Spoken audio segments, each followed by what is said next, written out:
Nous sommes ensemble depuis un peu plus d'une heure. Voici l'essentiel de 64 minutes préparé par Rémi Vincent et Jean-David Chessel.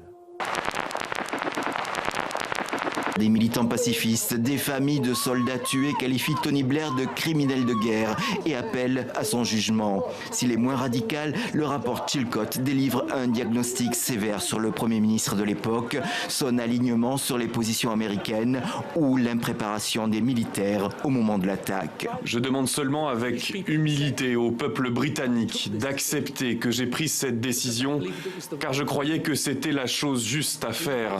À Charlotte, Barack Obama a loué l'expertise pour le poste de celle qui fut sa secrétaire d'État pendant 4 ans.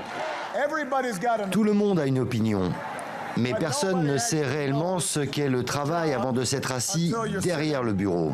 C'est un triomphe posthume pour Michel Rocard, cet hommage national. Je dirais que Michel Rocard aujourd'hui est vu un peu comme Mendès France, qui fut lui aussi un grand Premier ministre et en même temps qui est resté très peu en responsabilité.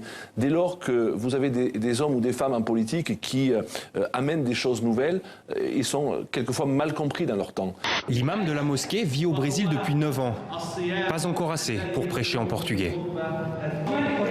Pour tous ceux qui ne parlent pas l'arabe, le prêche est traduit en simultané.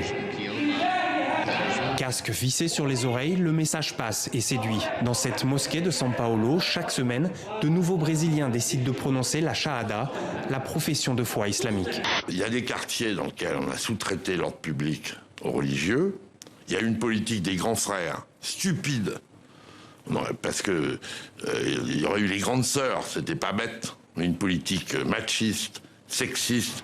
Les filles dans l'espace public dans certains quartiers n'ont de place que comme femmes ou comme sœurs. La chute continue ce mercredi pour la livre sterling, 2 semaines après le vote du Brexit.